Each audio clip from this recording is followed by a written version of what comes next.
Hey everyone, here's chapter 25. So Winn Dixie is still missing, and the preacher and Opal are headed back over to Gloria Dump's house. We heard the music before we even got to Gloria Dump's house. We heard it almost a block away. It was guitar playing and singing and clapping. I wonder what's going on, my father said. We walked up Gloria's sidewalk and around back through her yard and into her kitchen. What we saw was Otis playing his guitar and Miss Franny and Gloria sitting there smiling and singing, and Gloria holding Sweetie Pie in her lap. Amanda and Dunlap and Stevie were sitting on the kitchen floor, clapping along and having the best possible time. Even Amanda was smiling. I couldn't believe they were so happy when Winn Dixie was missing. "We didn't find him!"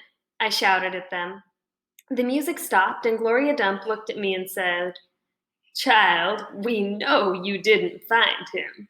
You didn't find him because he was right here all along." She took her cane and poked at something under her chair. "Come on out of there," she said. There was a snuffle and a sigh. "He's asleep," she said. "He's plumb wore out." She poked around with her cane again, and Winn Dixie stood up from underneath her chair and yawned.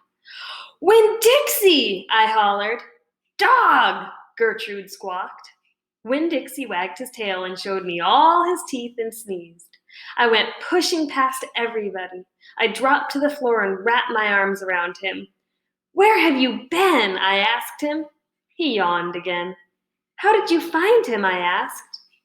"Now there's a story," said Miss Franny. "Gloria, why don't you tell it?" "Well," said Gloria Dump, "we was all just sitting around waiting on you two. And after I convinced these Dewberry boys I ain't no scary witch all full of spells and potions." "She ain't no witch," Stevie said. He shook his bald head. He looked kind of disappointed. "Nah," said Dunlap, "she ain't. If she was, she would have turned us into toads by now." He grinned. "I could have told you that she wasn't a witch. Witches don't exist," said Amanda. "They are just myths." "All right now," said Gloria. "What happened was we got through all them witchy things, and then Franny said, 'Why don't we have a little music while we wait for you to get back?' And so Otis played his guitar, and woo-wee, there ain't a song he don't know. And if he don't know it, he can pick it up right quick if you hum it to him. He has a gift." Gloria stopped and smiled over at Otis, and he smiled back. He looked all lit up from the inside. "Tell what happened," Sweetie Pie said. "Tell about that dog." "So," said Gloria, "Franny and me, we started thinking about all these songs we knew from when we was girls. We got Otis to play them, and we started singing them, teaching the words to these children." "And then somebody sneezed!" Sweetie Pie shouted. "That's right," said Gloria. "Somebody sneezed, and it wasn't none of us. So we looked around wondering who did, thinking that maybe we got us a burglar in the house. We looked around and we didn't see nothing, so we started into singing again, and sure enough there was another big achoo. Sounded like it was coming from my bedroom. So I sent Otis in there. I said, 'Otis, go on in there and see who is sneezing.' So Otis went, and do you know what he found?" I shook my head. "Winn Dixie!" shouted Sweetie Pie. "That dog of yours was all hid underneath my bed, squeezed under there like the world was about to end. But he was smiling like a fool every time he heard Otis play the guitar, smiling so hard he sneezed." My daddy laughed. "It is true," Miss Franny said. "It's the truth," said Stevie. Dunlap nodded and smiled right at me.